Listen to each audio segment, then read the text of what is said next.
नमस्कार। तो चलिए आज एक थॉट एक्सपेरिमेंट करते हैं।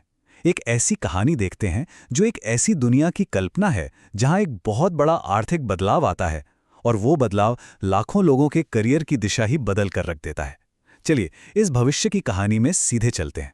तो साल है 2045। मतलब कोई बहुत दूर का भविष्य नहीं है ना?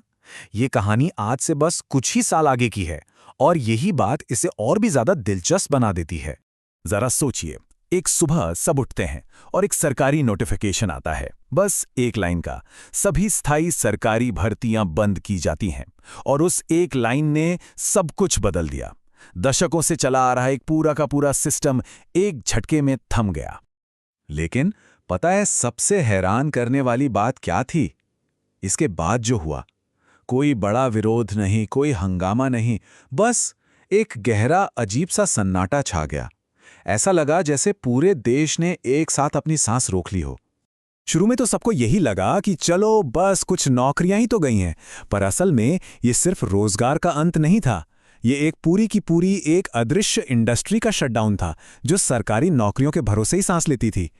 इसी को कहते थे एग्जाम इकोनॉमी। आप सोचिए, हर साल करोड़ों के एग्जाम फॉर्म, शहरों में कोचिंग की बड़ी बड़ी फैक्ट्रियां, गाइड और किताबों का इतना बड़ा कारोबार, और वो शहर जो बस किराए पर चलते थे। ये सब कुछ बस एक ही इंजन पर चल रहा था, सरकारी भर्ती। और जैसे ही ये इंजन बंद हुआ, एक डोमिनो इफेक्ट शुरू हो गया। सबसे पहले इसकी आवाज सुनाई दी कोटा में, जो अचानक से बिल्कुल शांत हो गया। फिर बारी आई उन शहरों की जिनकी पूरी की पूरी इकोनॉमी ही स्टूडेंट्स के किराए पर टिकी थी। मुखर्जी नगर जैसी जगहों पर कमरे के कमरे खाली हो गए। मकान मालिक बस इंतजार ही करते रह गए, पर वो छात्र जो कभी झुंड में आते थे अब कहीं नहीं थे। और ये असर नीचे तक गया, उन छोटे छोटे बिजनेसेस तक जो इस पूरे इकोसिस्टम की रीढ़ थे। वो फोटोकॉपी की दुकानें जो कभी स्टूडेंट से खचाखच भरी रहती थीं, उन पे ताले लग गए। मतलब ये गिरावट एक लहर की तरह फैली। जो टीचर्स कल तक भरे हुए क्लासरूम्स में पढ़ाते थे, वो अब यूट्यूबर बन गए। पब्लिशर्स की प्रिंटिंग मशीनें रुक गईं, और वो साइबर कैफे जो कभी फॉर्म भरने वालों से भरे रहते थे, वो तो अब बस गोदाम बनकर रह गए। लेकिन कहते हैं ना, हर अंत एक नई शुरुआत होती है। और यहीं से कहानी ने एक बहुत ही दिलचस्प मोड़ लिया। समाज की सोच में एक बुनियादी बदलाव आया और स्किल को एक नई करेंसी की तरह देखा जाने लगा। अब लाखों स्टूडेंट्स के सामने एक ही सवाल था, और वो सवाल डरावना था कि अगर परीक्षा नहीं तो फिर क्या? अगर सालों की मेहनत का कोई मतलब ही नहीं रहा, तो अब आगे क्या करें? और जवाब बिल्कुल साफ था। पुरानी दुनिया में डिग्री की ताकत थी, अब वो ताकत खत्म हो चुकी थी। नई करेंसी थी स्किल्स, व्यवहारिक क्षमताएं।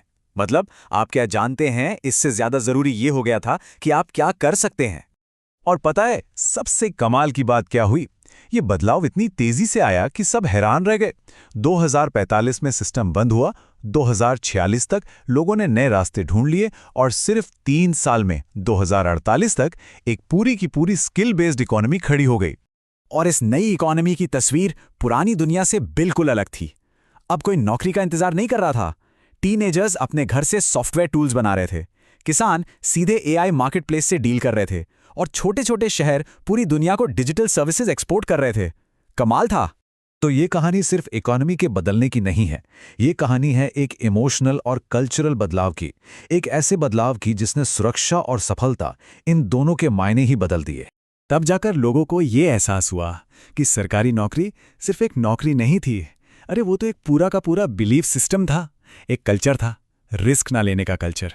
एक ऐसी इकोनॉमी जिसका रास्ता प्रिडिक्टेबल था, यानी पहले से तय माना जाता था।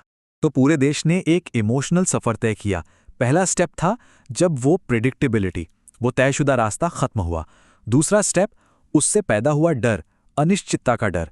और फिर आया तीसरा स्टेप, उस डर के पार आज़ादी की खोज, नए अवसरों की खोज। तो आखिर में इस पूरी कहानी का सार बस इतना सा है कि जब एक बना बनाया इकोसिस्टम गिरा, तो देश ने अपने स्किल्स पर, अपने हुनर पर खड़ा होना सीखा। और ये हमें एक बहुत बड़ा सवाल पूछने पर मजबूर करता है कि क्या अपनी असली ताकत को पहचानने के लिए हमें हमेशा किसी इतने बड़े झटके का इंतजार करना पड़ेगा?